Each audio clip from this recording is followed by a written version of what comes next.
morning. Good morning, good morning, good morning. I am Tamara Johnson-shealey. Good morning. Let me put my specs on so I can see y'all clearly. Good morning, good morning, good morning. It is the first Saturday in October, and it is a beautiful Saturday morning here in Atlanta. Let me see, I got a co-host with me this morning. Dave is playing hooky, y'all.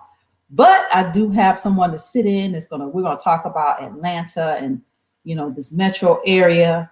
Those of us that live up here, and for those of you that don't, you can really get the truth and nothing but the truth from those of us who are on the streets around here. So let me see where my trusty co-host is this morning. There she is. Good morning, Robbie. Good morning. I'm laughing because I was listening to you in the opening and you're like, the truth, nothing but the truth. And I literally thought, so help me God. Well, help me God, right? The truth around here, because you know what? Atlanta seems to, good morning, Justin. Atlanta seems to be this, I moved here, Robbie, at 21 years old. And I'm going to tell you, I came here like I am going to conquer the world. Like Atlanta, for me, growing up in Savannah was like, okay, what is this city? What is this all about? I was, 21, headstrong, determined.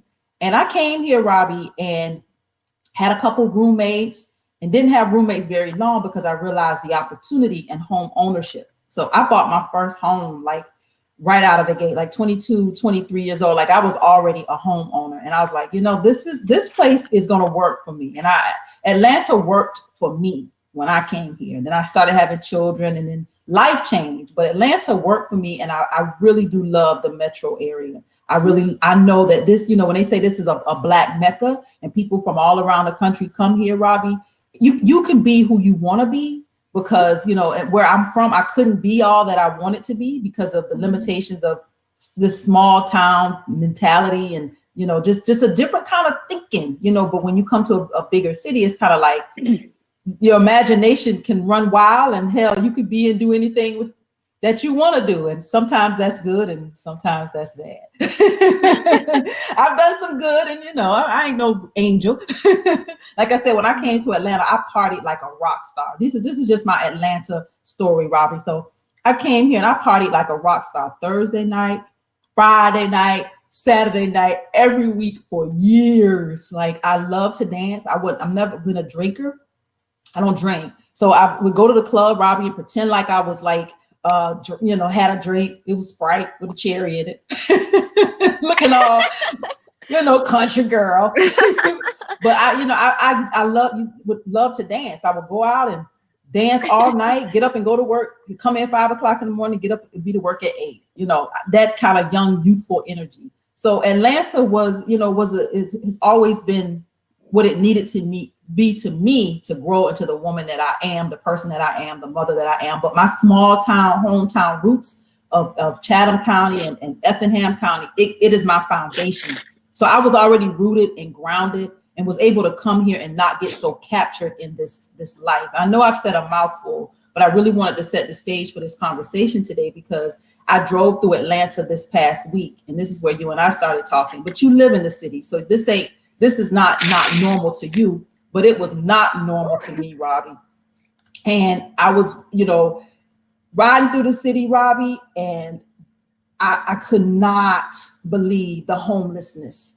I could not believe the number of people I saw up in the woods in some areas where people were living in the woods. And I'm thinking about like, are you going to the bathroom somewhere? Are you bathing somewhere? Right. Like, how are you living literally in the woods in the city of Atlanta, right? I drove through one neighborhood, Robbie, and I know this is not, this, you're going to talk about this and give it some much more depth than I can because I'm talking about it on the surface. I live up in Gwinnett. I'm in the suburbs. So I don't see this like you see this every single day. So Robbie, there was a park. I went and dropped off some yard signs, and there was a park where I was. And Robbie, this park, literally, Robbie, this park had, I want to say, at least 50 homeless people in the park, at least in the middle of the day, just hanging around in this park. And most of them, Robbie, were Black men. I don't know if I even saw anybody white. I didn't. I saw Black men Mhm. living on the streets in Atlanta. I saw some women, but Right. I saw a lot of Black men.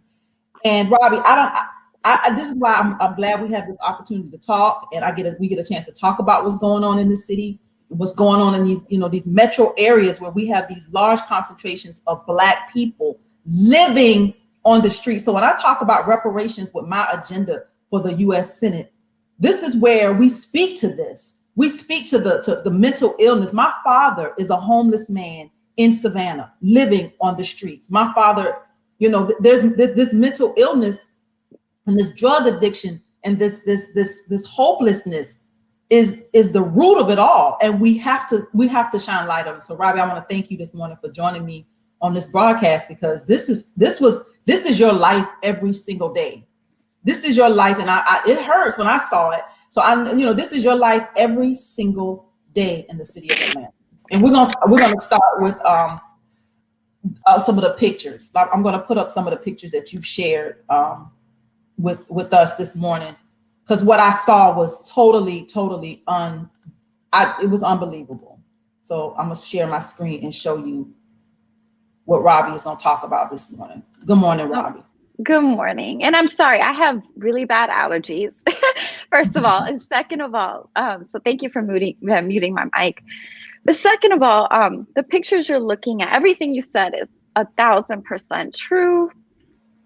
I co-sign it completely. I'm so grateful that you are pro reparations outwardly, directly, because I do live locally in Atlanta, and I'm sorry, I didn't expect to get emotional. But I am kind of witnessing this, and I have. And separately, there happens to be a transitional housing facility that's about to get auctioned off on Tuesday, and I just got the news Friday. So where these people may have had a chance to go is going to no longer be available. The people you're seeing in this photo, and also the people that are there at the transitional housing facility that the bank's going to foreclose on, are going to get put out. So what you're looking at here is our chronic displacement in city of Atlanta. And obviously, I'm in real estate, so this is kind of a bit of what I do, because I'm in real estate, so I could choose to ignore this, which is probably what most agents and brokers do, but I just don't. And that's kind of why my tagline is not your average agent. What you're seeing is people living at bus stops. You can see all of their belongings. You can see that this is a parent helping their child read. They're literally reading. You can see that in the photo. And this is all over Southwest Atlanta. It's all when the Peachtree and Pine shelters closed. There are some institutions that take in women. That's why you saw predominantly men in the parks.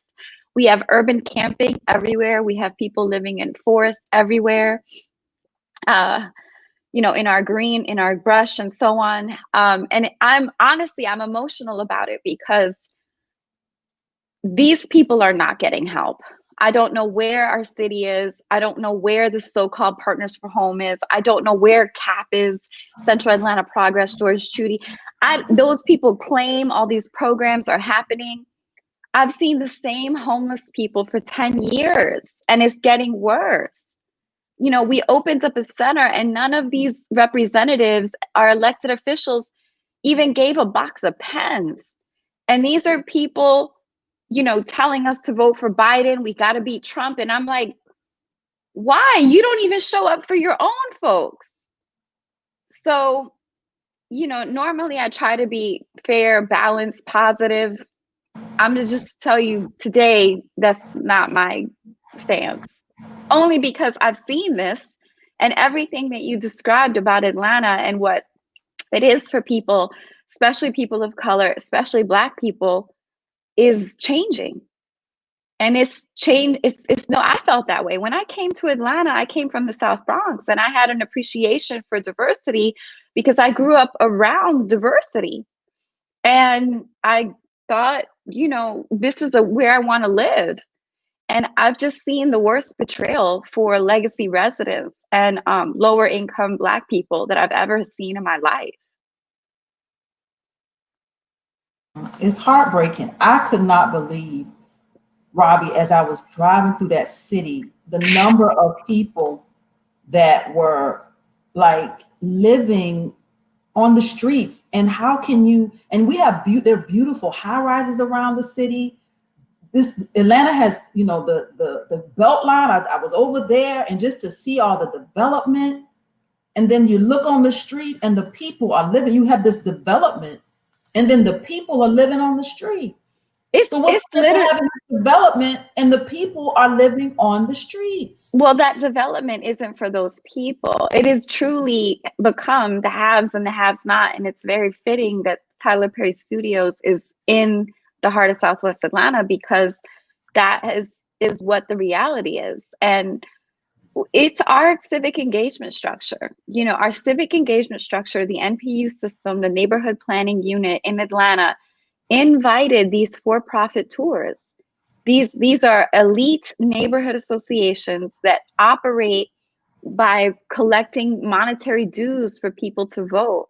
And I'll send you a photo of it. You see these initial tours where they recruited higher income residents, and the city funded it. Our city funded it. That's why we have a broken civic engagement system. And of course, when you recruit higher income folks, what do? They buy up the assets and flip them. But there were no protections, meaning the real estate assets. There were no protections for legacy residents. So in essence, legacy residents, long-term residents, lower income African-American residents who are living in these divested areas are being pushed out. They are becoming homeless. They're being displaced. They're losing their homes. They're being pushed south to Tri-Cities, South Fulton, rural Georgia, and get ready for South Fulton, Tri-Cities, rural Georgia. Get ready, because these people have nowhere to go. They are coming. That phrase, winter is coming. And I don't know where Keisha Lance Bottoms is. I am a real estate agent. I am licensed. I literally came to her and said, as whistleblowers, we will give you all the inside industry information to curtail this in a way that is beneficial for all parties. And she will not meet. And she will not meet. And I don't know why. I don't know if it's because she doesn't want to know. I don't know if it's because if she knows, she has to do something about it. I don't know if it's because the lobbies or the money interest that's behind her doesn't want her to do anything about it. But when she says we have to beat Trump, I don't want to go vote, because you have let your backyard starve. You have let your back. I don't believe in anyone locally anymore. And these are all Democrats, and I'm a Democrat. And this is heartbreaking, Robbie. And It is. you want to tell people to go to the polls and vote, vote, vote. But then when they look up, they walk down their streets and they're like, what? Nothing's changing. I vote, I go vote, or you want me to go vote, but what's going to change? It's, this is Well, already here and this is already now. Like I said, that belt line, some of that area is beautiful. And then you it is. look around and the people, like I said, they're living on the street, Robbie. Yeah, that just like this guy. And the crazy, but this photo right here. And the crazy part is when I take these photos, even the advocates, even these so-called progressives, even all the neoliberals that have moved here, all they do is give me crap for posting this photo. Which, what more could I say? What would be more relevant than seeing this? But you know what? These progressive neoliberals, what Martin Luther King today would call the white progressive, lives, it flourishes in Southwest Atlanta. Because when I put this up, for whatever reason, they're like, do you have permission? Did you get permission to take that photo? Are you kidding me? That man looks like he's starving. And you're asking me, do I have permission to take this photo? And that's when they come at you from the most simplest. That's just simple minded. They, whatever they can to just say something, like you need permission from this man who needs a meal, who needs a meal, obviously, and a place to live. He's and a place to sleeping in the live. middle. But the person that came at me and her name is Alex. I don't even know this chick. But when you can see, it's a Latin woman, you can see someone's friends. This is movement, people.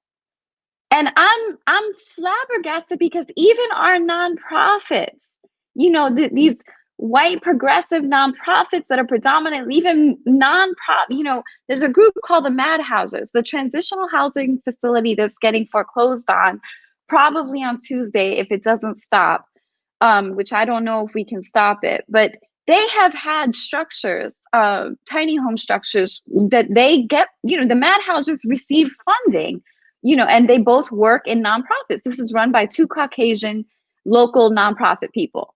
And they have had these structures on Perkinson House grounds that has actually gotten the transitional housing facility in trouble for having these pilot programs. And they haven't given a dime to the owner of Perkinson House, who's about to get foreclosed on. And people love the Mad Houses. I've even done pro bono work for the Mad Houses. But our white, liberal, progressive, neoliberals, and upper class, upper income Black people, okay, are detached, not sympathetic. They will call police on people. They will demand more enforcement. They will allow these monetary dues that, are killing our civic engagement and basically causing more displacement instead of allowing everyone to thrive. And then what the media is doing is saying our crime is up, our crime is up. So instead of helping these people, we are going to lock them up to die of COVID in jail. And this is all under Keisha Lance Bottoms. It is. So, and when you talk about movement people, I'm glad Egberto's here. I'm gonna bring him in just a second. Hopefully he can hang out with us for a while. But when you talk about movement people, this is where it's most disheartening, because all these movement people, they're not in it for the movement, for the advancement of people. They're actually in it for their own, for themselves, personal gain, political, just for themselves. Let's bring Egberto in. He's with us this morning. Good morning, ladies. How are y'all doing this morning? Good morning. We miss you. We hadn't seen you in quite a while. Only 2 weeks. Just for themselves. Only 2 weeks. I know, but 2 weeks has been too long. I hope you're gonna hang out with us for a few minutes. We'd love to have you. I am here, my dear. I am here. You guys are in command, so I am just here. I am just here as your humble servant. Okay, we're gonna stop we're gonna come back to this conversation because I know you have something to add to it. But what's going on with Trump? Because I don't know if I believe Egberto. I don't know if I believe in this stunt he's pulling. I don't know. It's interesting. 50% of the people tell me they don't think he's really sick, that this is a stunt, and 50% of the people say it's real. The thing about it is, I don't know. I tend to believe it. I tend to think it's a loser for him to look like the virus got him. Some people think he's going to emerge and say, you see, I beat it. Everybody can beat it. But then again, there are 210,000 people dead. So, I don't know how that plays. I think right now, like I did a video last night, and in the video I said, compassion, but accountability. In other words, for those who may think he's really sick, give him the compassion. In other words, we don't want to see anybody sick at all. So we hope he gets better. We hope he gets better so he can get out of there and we can beat him soundly in November. And because he needs to be beaten at the ballot box, because he's probably the worst president the United States has ever had, not only in our lifetimes, but ever. So as long as we can, right now, I think what we don't do is I don't think we allow the narrative to simply be Donald Trump is in the hospital. We hope he gets better. It has to be Donald Trump is in the hospital. We hope he gets better. But he's in the hospital because of his own incompetence. He's in a hospital because he chose not to accept the science. He's in the hospital because he thought what he has done to 210,000 people could not have happened to him.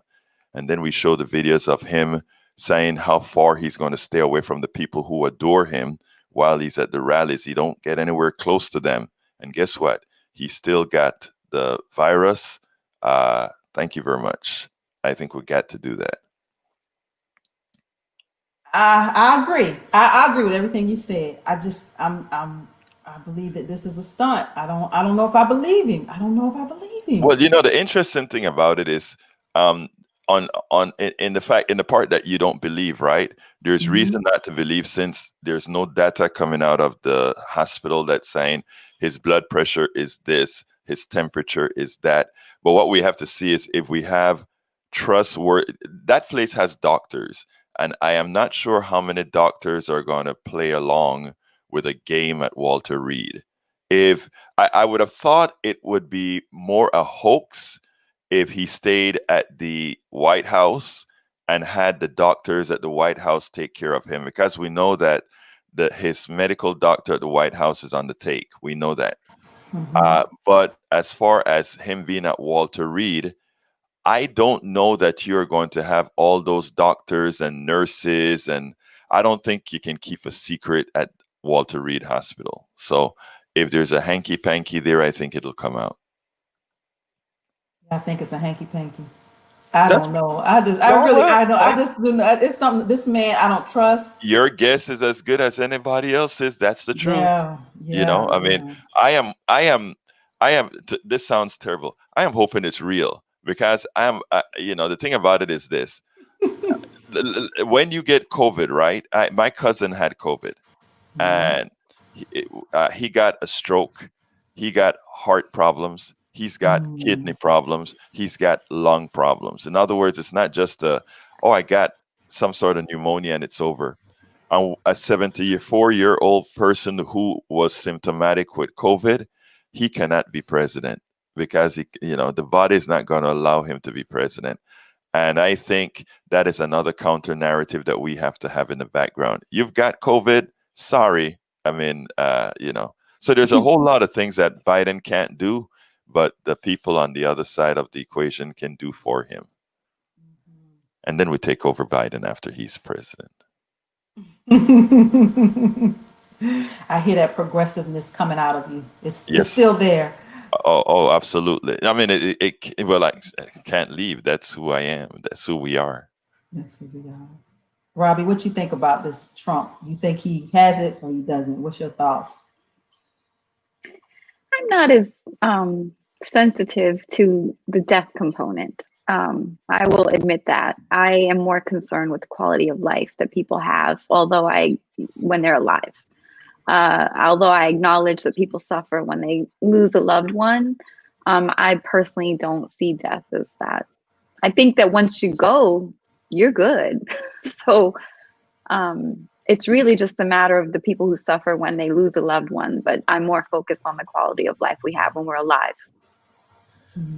Oh, I believe that too. I mean, I said I don't want anything plugged into me when when it's time for me to go, adios. Yeah, in that sense, I honestly don't care. But as far as what he is doing to the country matters, because I do care that, put it this way, he could be killing both of you by right now, and he's already doing that. As far as I'm concerned, the two Caucasian elder men who are in charge right now, who potentially are our choices, have already done that. We have one that wanted to kill and put an ad out in the paper for Central Park 5 who were innocent, ruin their lives. The second one is part of the entire super predator, Hillary Clinton, Democratic, whatever. To me, those choices are trash. I'm sorry, Egberto, I know you feel differently, but that is how I see it. No. I still am in favor of Bernie, but Bernie too is a Caucasian older male. What does that say? Whatever. Am I showing up? Probably. Do I want to show up? No. I'm literally dragging myself to vote for Biden. And all of these trash neoliberals and progressives, when I post something about it, who tell me that I'm irresponsible and that how dare you, blah, blah. You know what? I'm all set with it. That's my opinion. I'm all set with it. The day you have to live whatever I'm doing, you come and do what you want to do with my life. But until then, that's my position. Sorry. And I don't know that anybody here disagrees with your position. The thing about it is, the way you deal with viruses, right? The AIDS virus, the way they dealt with it was that they found this chemical that works on AIDS. And then it worked on AIDS until it didn't work anymore. Then they found another chemical that worked on AIDS, and it worked on it until it didn't matter. And the only way they found to really keep AIDS under control is to hit it with all the different chemicals at the same time so that it couldn't mutate and into being accepted to one. So what I'm saying with that is you do Robbie. In other words, you do Robbie. You do Robbie means you implement how you think what you need to do to get to the same place that I need to get. Tamara implements the way she needs to implement to get the place we all want to be. The one thing that we can't do is, and Tamara kind of alluded to that earlier when she said that a lot of the activists that are out there are not out there for the people, but are actually out there to see what name they can make for themselves. A lot of times that is true, but you know what?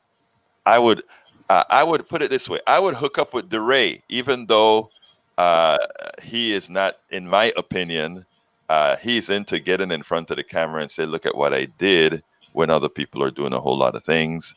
But if he can get me to a place where I need to get to move all of us forward, I'll use it for that. Now, I have one thing that I want to say, though. Because I hear this stuff about two white men running, older white men, etc.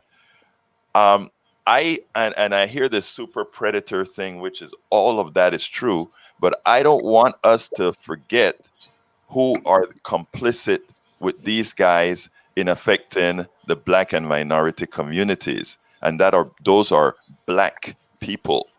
If you take a look at Atlanta's leadership has subjugated itself to these people that you talk about. If you look at the the Congressional Black Caucus, they were instrumental in that law that they want to hit Biden and Clinton up for. I'm saying they were the backstop. Were the ones that were saying, yeah, let's do this to our own people as well. So I mean, well, I'd like to say something here. Sure.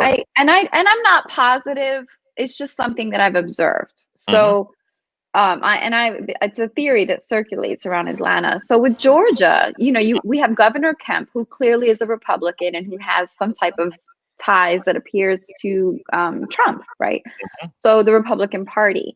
So you have Georgia as a state, and then you have Atlanta as a city, which is really just one little city but it happens to be the nucleus and where the financial district is, right. Also where the world's busiest airport is. And it almost seems like there's an unspoken understanding between the Republicans that govern Georgia and traditionally have, and who they allow to be token leadership of Black faces in city of Atlanta proper.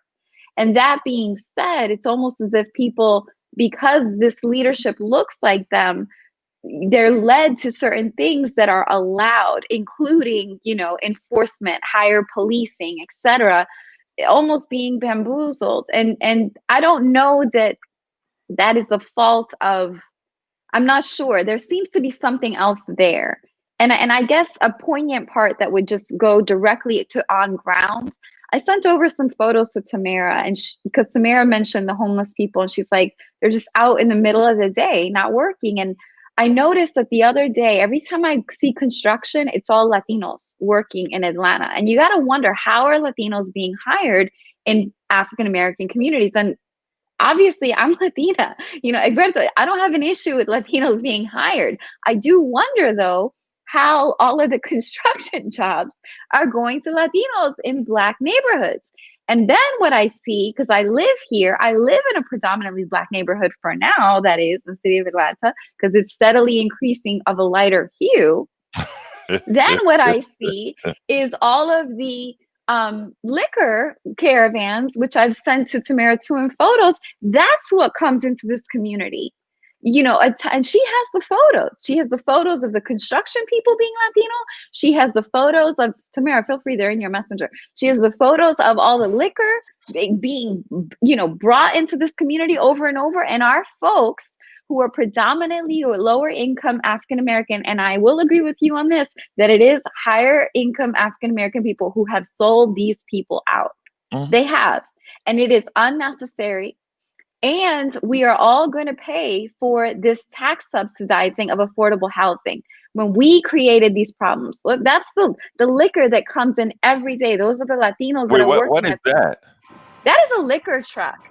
There are liquor What is a stores, liquor truck? I don't know what that is. distribution, liquor, alcohol. There are liquor stores and gas stations. Those are Latinos working at the Renaissance. The Renaissance is a historical venue. How they're finding these are people lying on the streets outside the liquor store of our communities, African American, lower income people. It almost is like an Indian reservation where you have, the people intoxicated midday. And this is all over the place. This is in the Black Mecca in city of Atlanta proper, in Southwest Atlanta, not even half a mile from the Atlanta Beltline. Okay, where people are pushing their kids in strollers. And what people? White people and higher income Black people are pushing their kids in strollers on the Beltline. And that Beltline funding was afforded off of lower income Black residents, period. And we will subsidize the affordable housing. You, me, Tamara, every taxpayer, now because we've allowed these prices to skyrocket, we have not curtailed the industry. We're allowing the industry to be unregulated. Keisha Lance Bottoms will not meet with whistleblowers, real estate whistleblowers like myself, willing to aid. We are all going to subsidize affordable housing. We are all going to pay for this. And that is why, again, what you're doing, first of all, I think is important, right? I mean, since you don't see this on, what's the channels on your local stations? If you don't see this on your WSB TV, Channel 11, CNN, none of it. Those people are frauds. Yeah, and you know what would be an interesting thing to do? Because both of you are independent journalists and senators, but one of the things that I think would be an interesting thing is to prepare packages, and I think you and I have spoken about that before, Robbie, and that is where a lot of these stations now, they have no. They go and they put out stories where they can make a few dollars, right? The station itself. It would be interesting if you gave them a packaged story. In other words, we're with good videos with good interviews and whatever you create. I think it's 1 minute, 40-second stories or something like that. That tell the whole thing, and then package it and send it to them, as well as put it elsewhere, right? And see what Honestly, happens. Egberto, I will try, but I don't have the bandwidth. On Tuesday, a Perkison House, and thank you for agreeing to cover it tomorrow. Right. Okay, those people are getting put out. Okay, these are people with disabilities. These are elders in our community during a homeless crisis, during COVID, where we already have homeless people, where there's no affordable housing, where the funding for affordable housing is literally getting cut off from the feds. And I have to try to stop a foreclosure from a massive bank on Tuesday. I don't have the bandwidth to package all that. So let me ask you, Robbie, would you explain, just for viewers that don't know anything about the Perkison House, like is it a high rise? What is it? Is it a community center? What is it? Sure. Well, if you could just show that photo of the bikes, I want to explain how we got here. So Perkison House, there's a photo of people touring on bikes, and then the values and how they skyrocketed. It's in your messenger. So Perkison House is a transitional housing facility located in Sylvan Hills and the community of Perkison, which is the heart of Southwest Atlanta, in the city of Atlanta proper, near the Beltline. It is a 4-sided brick, 4,000 square foot home with 13 bedrooms and 3 baths. And it is transitional housing for people who, need assistance, whether they're seniors, whether they have mental challenges, whether they're not fully able to care for themselves. And that property has been, the owner can't do it anymore. It's too much work. So she tried to sell it. But the problem is the property's not renovated. So the values, due to these tours, which I'm hoping Tamara will show these photos, because it's our neighborhood associations. It's not. I don't see them. I'm gonna resend it to you. Right. Look at the last photos. So the neighborhood associations showed the sent. Okay, I just sent it to you. I'm sorry, recruited people to come here and buy houses, flip houses. We have agents like myself, although I don't do this, doesn't matter, I don't do it. Flip houses and the values skyrocket based on the flips. Well, that doesn't help the values of non-renovated properties. And Perkison House is a non-renovated property. So when all of these predatory people, do you see it? Yes, that. Yes, that. You see those people? Okay, I'm going to send you there were tons of tours, these people on these bikes that came bikes all right here? throughout. Yes. You see the value of those properties now? You see that 569? These are Yes. properties now listed over $500,000 in Southwest Atlanta. Clearly, local people cannot afford these prices. That is the value of renovated properties, because our neighborhood associations recruited people on those bikes and then lobbied for City Hall to do more tours and more tours. And so we got inundated with people flipping properties. Well, that only gave values to the appraisals on the higher end, not the unrenovated. So, and our people got displaced. They're now living in bus stops. So Perkison House, not renovated, will not appraise. And the bank wants its money. The bank wants its note, but I can't sell it for what she owes, because the people who have non-renovated properties that didn't get flipped, all of those predatory investors that came to Southwest Atlanta bought below the market value, that now those appraisals are what non-renovated properties are for. That's what happens when you have a non-inclusive city engagement system that does not allow people a voice when they don't pay monetary dues, and your city executes an unequitable agenda. And now we are going to subsidize affordable housing because we as a city created this affordable housing problem. Now, Does that make let me sense? ask you a foolish question, because I'm looking at the picture that Tamara has on the screen Mm-hmm. right now.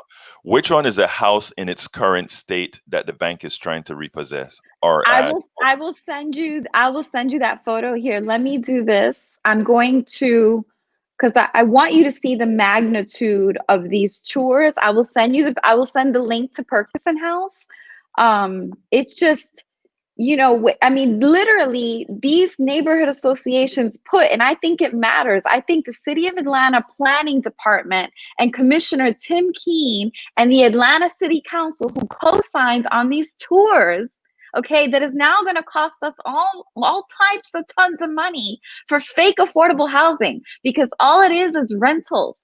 You don't create wealth with rentals. So let me again, let me see if I get this clear. The bike tours are people attempt going around the city, mostly black neighborhoods, to see property that they may want to buy. Are these supposedly distressed properties that they're?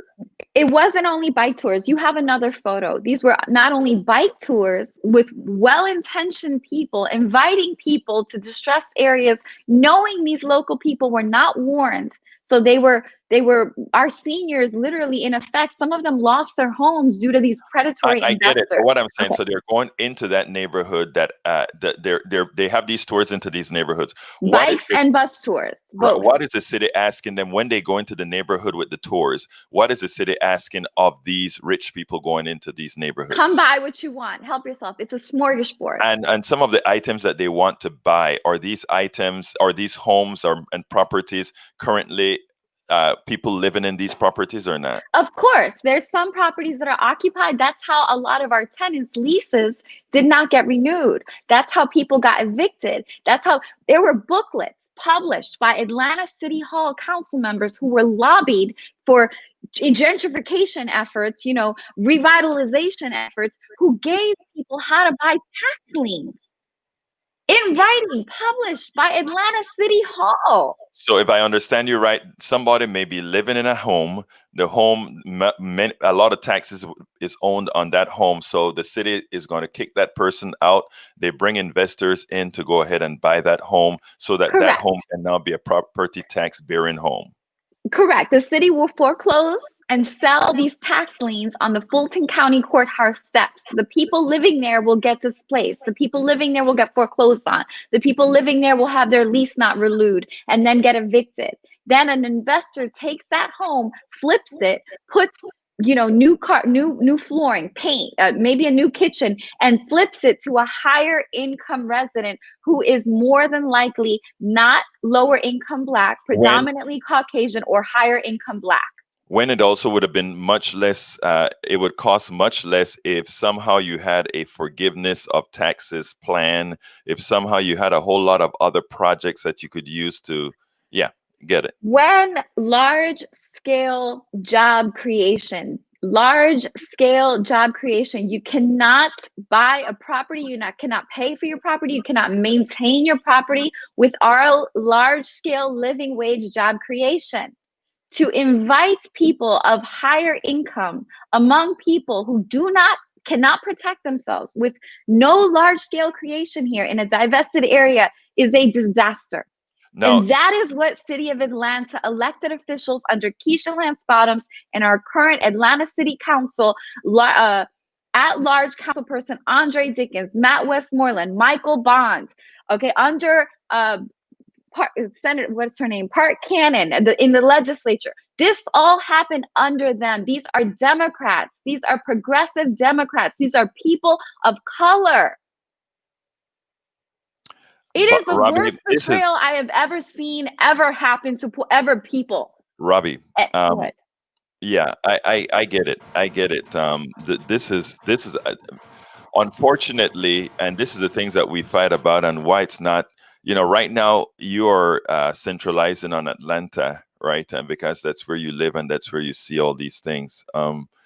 Unfortunately, that is something that's occurring everywhere, and also that is what our economic system looks like, and that is why we have to break our economic system. I don't disagree, but I'm not centralizing on Atlanta because it's where I live. I'm centralizing on Atlanta because I believe that Atlanta is perhaps a farce. This idea of the Black Mecca is probably a farce.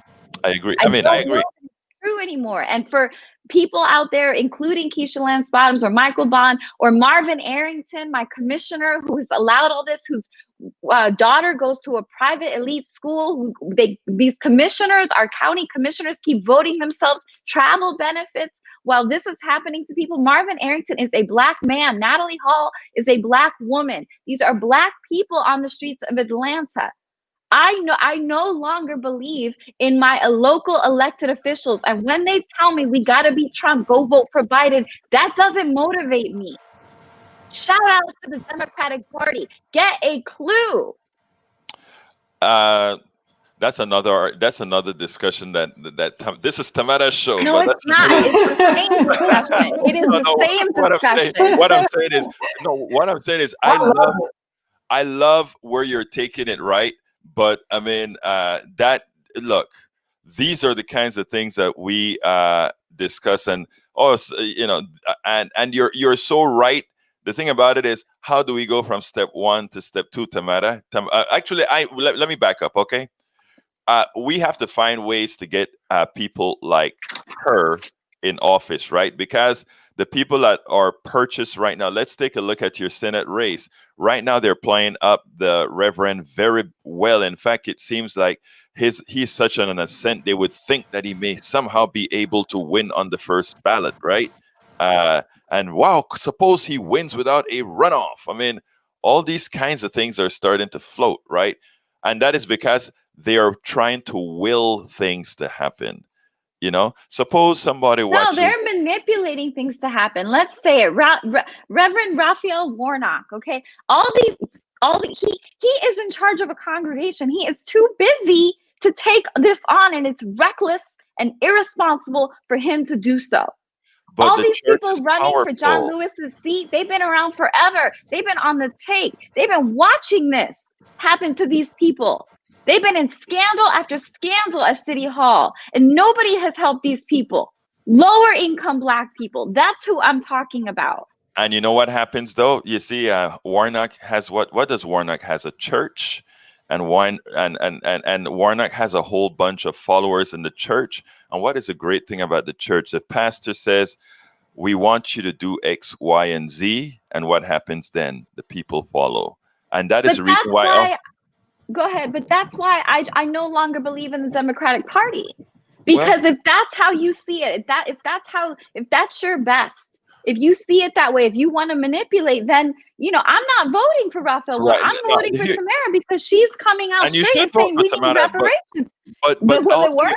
But also, it's the Democratic Party that's the problem, because they're the ones backing Raphael Warnock. You have to tie. They're the ones who have no faith in people on ground. Right. What? You have to tie to, because here's what we say, right? Everything that you say is correct. I agree with everything that you say, right? Well, then why are you disagreeing? I'm not disagreeing. Okay. Well, tell me. I'm trying to understand. Déjame terminar, mujer. Okay. Sorry. Okay. Let him finish. Thank you. All right. I am saying we complain. We are complaining about how things are. And what I'm saying is, and you're also complaining about the Democratic Party. What I tell my people in Texas and around is, I tell them, stop complaining about how bad the Democratic Party is. We're a two-party system that so far will remain a two-party system because we don't have the power to change it. So therefore, what we do is, and actually Tamara is doing it and she knows she's doing it, right? What you do is you get in there and you take it and you tie all these issues with the person who says, you put me in there through this party to get the change done. You don't get it necessarily on the first try, the second try, the third try, but you act like a virus. That virus finally got to Trump, didn't it? Or we think. I'm giving her the benefit of the doubt. We think that virus finally got to him, right? What I'm saying is this. Look, I love your frustration, and I love that passion is what we have to have.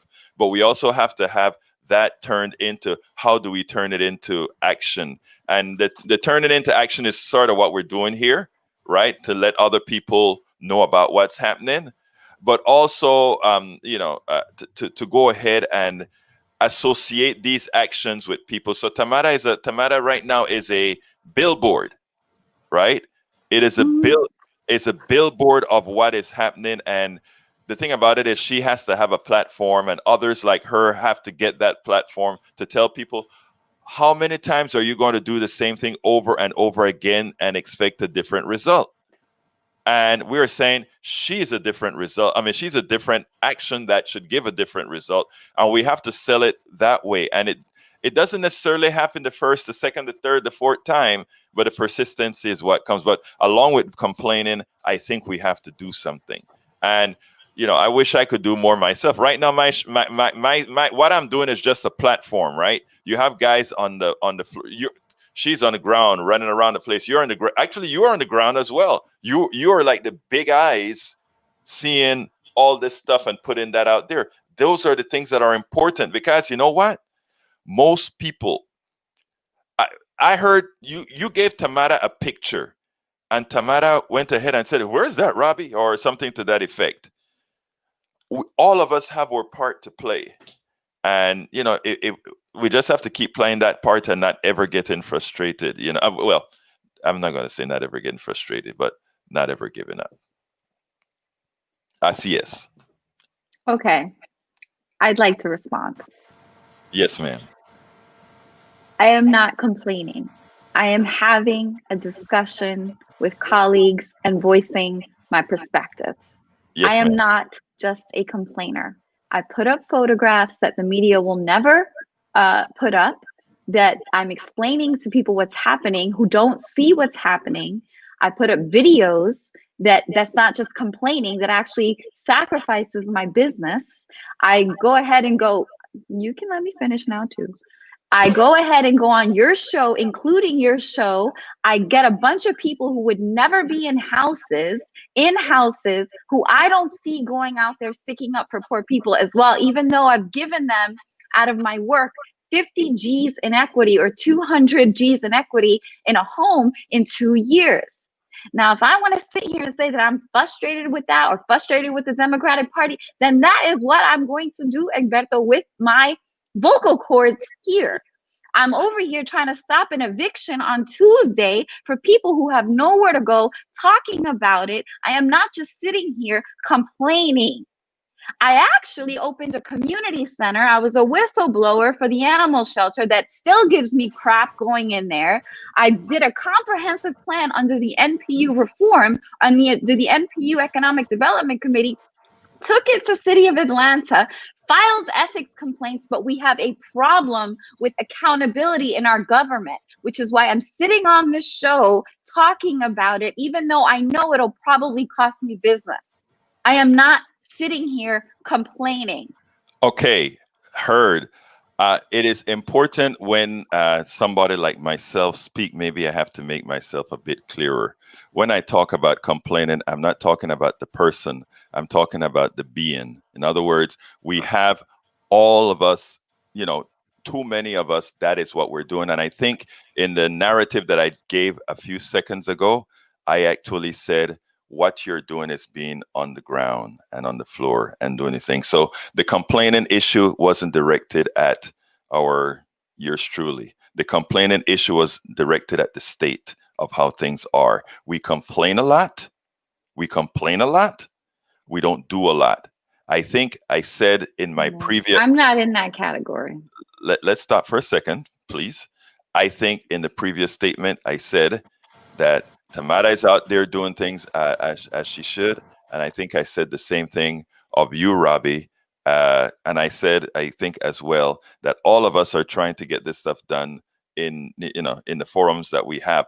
But the complaint issue stands.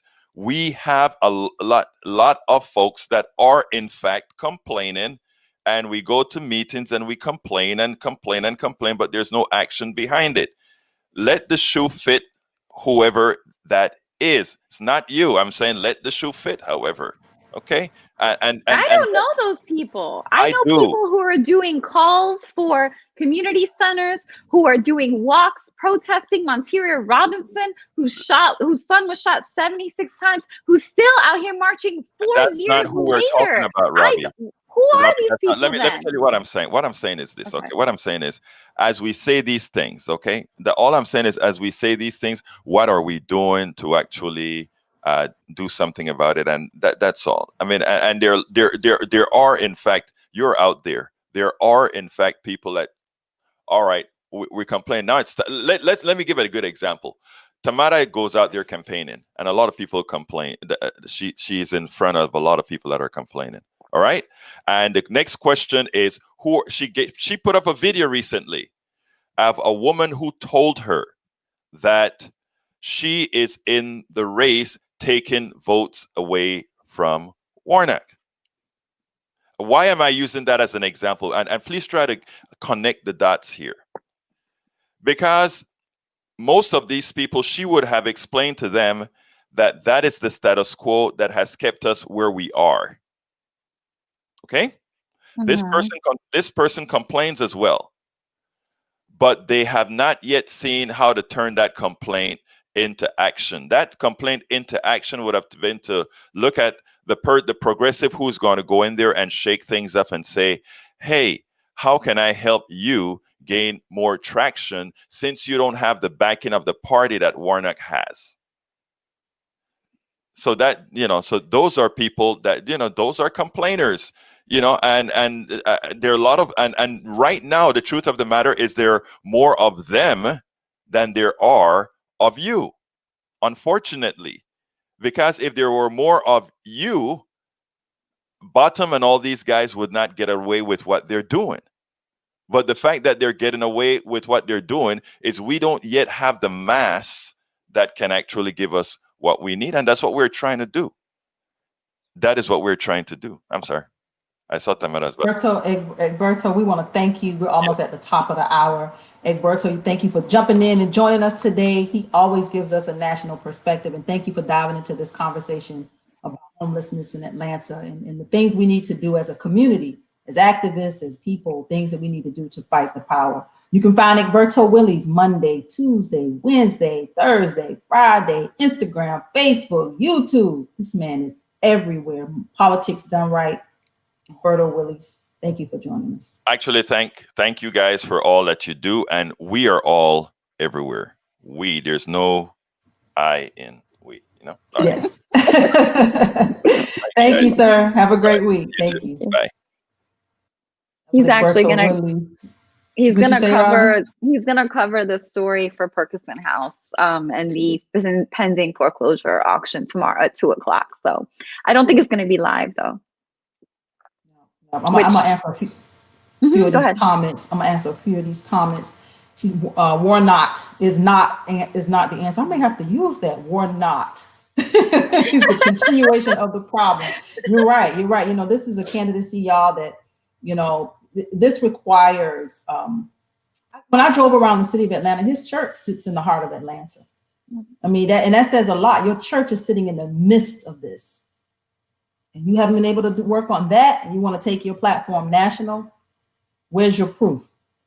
Because around that church is a lot of homelessness and a lot of problems. I want to thank all Isn't it right by the Mercedes-Benz Stadium? It's No? closer to. It's not right by the stadium. Is it It's like Ebenezer Edgewood. Baptist? Oh, okay, gotcha. Yeah. Yeah, So this that is a race. entire. I'm sorry. Go ahead. No, that entire Edgewood corridor has been modified, gentrified, revitalized. And I don't know that there's been any benefit to legacy residents at all.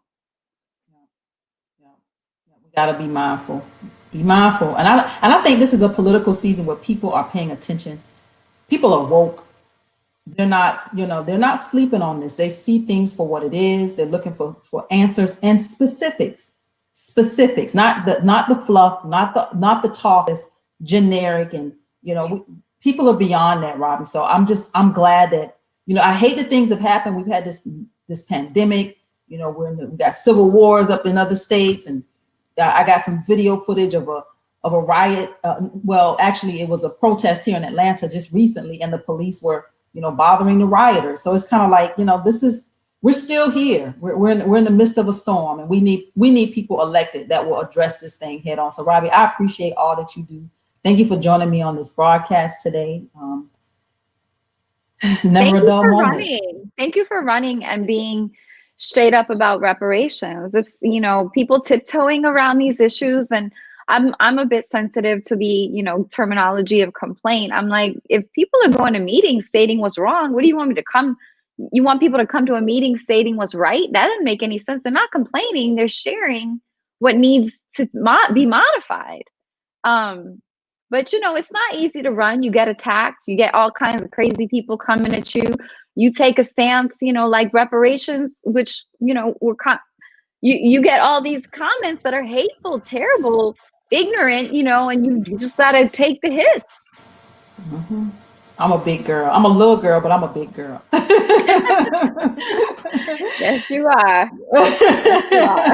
You can find Miss Robbie Caban right here on social media, but you can also find her on her website, robbiecaban.com.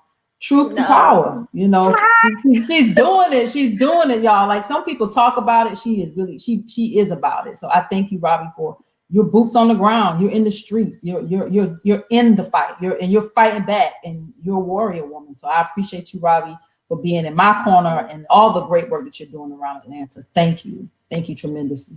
Thank you. All right, everybody. We're almost at the top of the hour. We are at the top of the hour. I am Tamara Johnson-Shealey, your candidate for the United States Senate. We have a race to win. I need donations, guys. We're like 30 some odd days away from Election Day. October 12th is the first day of early voting. Some people have already sent in their absentee ballots.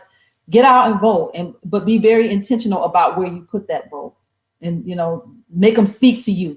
The issues, make those issues speak to you. So go, make sure you look for my name. I'm Tamara Johnson-Shealey, your candidate for the United States Senate. I'm a little sleepy today. I got a lot of work to do, but Robbie, thank you for joining me. I look forward to having you back.